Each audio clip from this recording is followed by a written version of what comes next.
Oh my gosh, they made Ghost into a musical. Oh my gosh.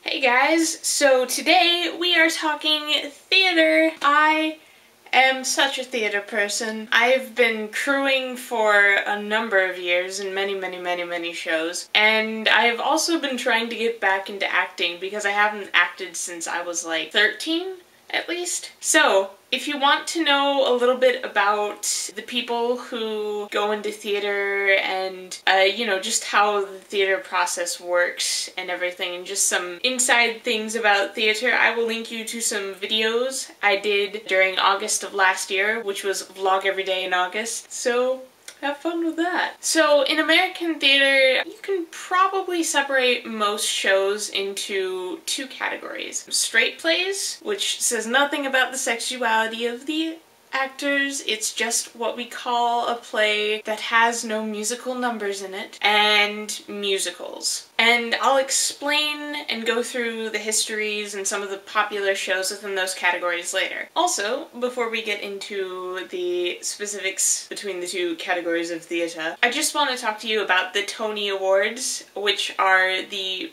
big major awards for American drama. They're always awesome. They always put on different sequences from all of the different nominated plays and everything, and it's great. This year, it's being hosted by Neil Patrick Harris again, I believe, because Neil Patrick Harris is legend, wait for it, Derry. Alright, so let's talk Turkey. So first off we have the straight plays, and I'm talking about those first because those came around first. Traditionally defined theater started pretty much when the settlers got here. There were troops of actors coming in from England to the British colonies in like the 1750s. You could definitely say that the performing arts aspects of many Native American gatherings could also be defined as an influence to what would be American theater. And so with all these troops coming from the home nations, so too did all of the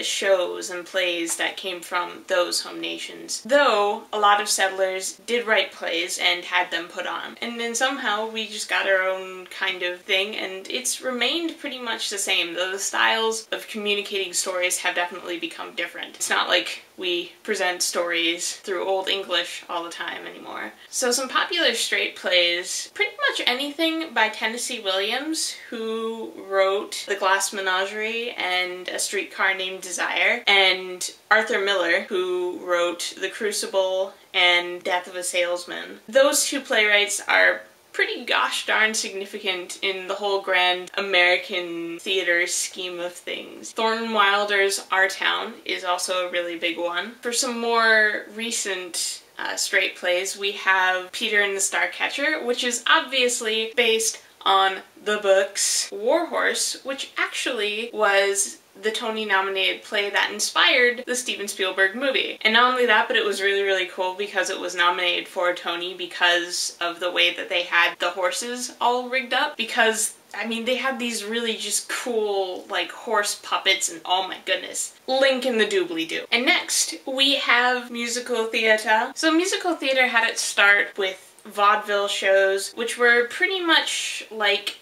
a talent show but without prizes, and they would travel around and they'd be like, hey, look at these random performers. And then there were minstrel shows. Racist. But musical theater had its start in these because it combined telling a story through acting and also through music. And that's pretty much what musical theater does, is it tells a story through acting and music. So yeah, there you go. One of the first manifestations of show business in New York on Broadway was the Ziegfeld Follies, and it was run by a guy named Ziegfeld, and pretty much it was a vaudeville show, but it frequently showcased like entire chorus lines of women dressed up to the nines and all of these extensive costume designs, and I think that it was really the starting point for musical theater that would follow. And then Showboat, which is one of the first musical theater plays put on, was shown, and the rest is history. And musical theater's just kind of been developing ever since those early 1900s days. So popular plays, oh my lord, there are so many. Pretty much if you have anything that's written by Rodgers and Hammerstein, or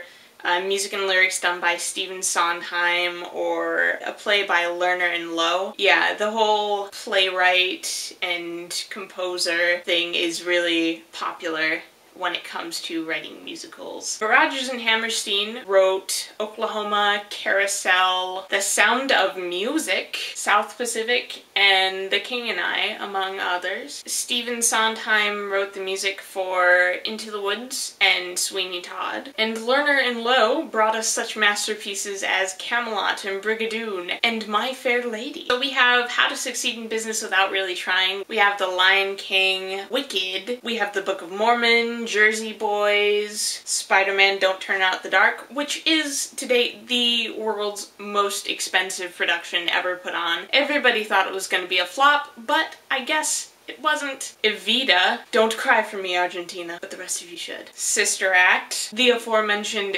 Ghost. Oh my god, have you ever seen that movie? I've seen that movie.